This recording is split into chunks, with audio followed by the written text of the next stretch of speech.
The art of the sequel is a delicate one. Do you give people the exact same experience that they had before, hoping they'll enjoy more of the same? Or do you throw all that out the window, intent on creating something that will surprise and provoke your audience? In games and most other art forms, the answer tends to be somewhere in between. Expand your horizons, but remember what brought you to that point in the first place.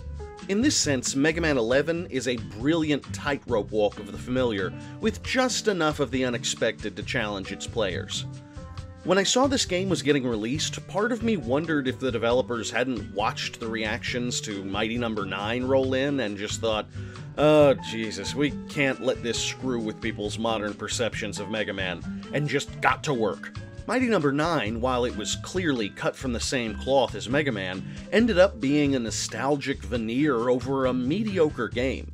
It didn't seem to understand exactly what it was that made the Blue Bomber so memorable, although it seems like there was a lot that Mighty No. 9 didn't understand. And make the bad guys cry like an anime fan on prom night. Mega Man 11 dodges most of these issues.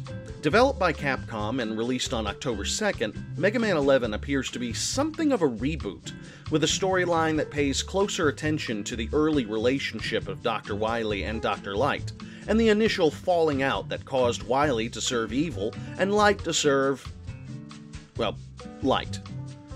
Beyond that, however, the feeling and theme of the game itself is all too familiar to anyone who's ever played these games in the past.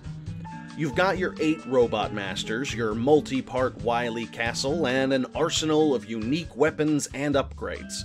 Each robot master has a specific weakness that plays into the circular rock-paper-scissors strategy that's been with this franchise since the 80s.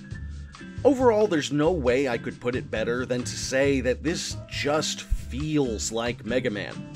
Right off the bat, I found my hands reverting to muscle memory that's been with me since I was a kid playing the original, and the game itself rewarded me for that old expertise.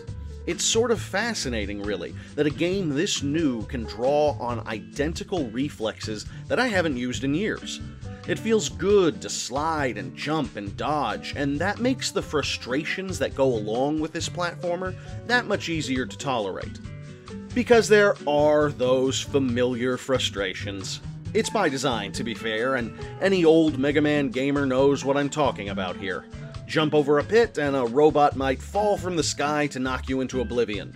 Invulnerable set pieces will slowly grind toward you as you rush away, attempting to kill and disable any obstacles in your path. And of course, there's the dreaded endgame boss rush. The bosses themselves are pretty cool. With titles like Blockman and Torchman, there's a definite simplification to the Robot Master's persona and abilities, and that's probably a good thing. As the series went on, a lot of the bosses became sort of needlessly elaborate, and this scaling back makes it inherently easier to figure out their weaknesses, while also leaving a lot of room for the designers to interpret their stage and overall abilities. And the interpretation was one of my favorite things about Mega Man 11.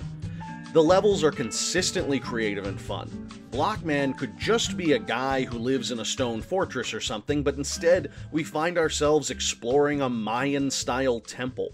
Bounce Man's level brings the bouncy level obstacles that you'd expect, but also sets it in an insane, broken-down carnival, with the boss being a bizarre clown robot king. Torchman could just have been your general fire level, but it ends up being centered far more specifically around a torch.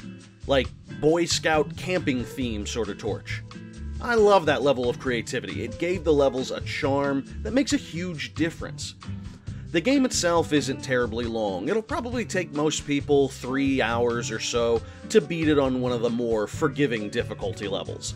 But Mega Man 11 has lots of built-in challenges, time trials, and other opportunities for replay value, particularly for the achievement hunters among us. Mega Man 11 also introduces the Double Gear system, a new development that allows the Blue Bomber to slow down time or intensify his shots, if only temporarily. It's a neat factor, but I have to admit that I didn't find myself using either of those abilities all too often. Possibly because I was so caught up in my own experience that I completely forgot that it was an option. If I had one major gripe, it would be the music. Mega Man is historically well known for its songs, and with so many different classic themes throughout the game's history, that's admittedly a huge detail to live up to. But the music in Mega Man 11 doesn't even attempt to stand out. There's nothing all that unique about the individual songs. They're not distractingly bad or anything, but I feel like more effort could have been put into their composition. Music makes a difference in Mega Man, and this one just didn't cut it. Overall, however, Mega Man 11 is a solid good time. Like all great sequels, it has the perfect blend of nostalgia with just enough new engagement to keep you interested. Its focus on level design and challenges makes me certain that it'll be a must-have for speed gamers and streamers out there. But if you love Mega Man or platformers in general, this might just be a must-have for you as well. If Daddy don't sink a little drinky, Daddy gets sad and blue. Sneak a little drinky, sneakity-doo. Sneak a little drinky past you.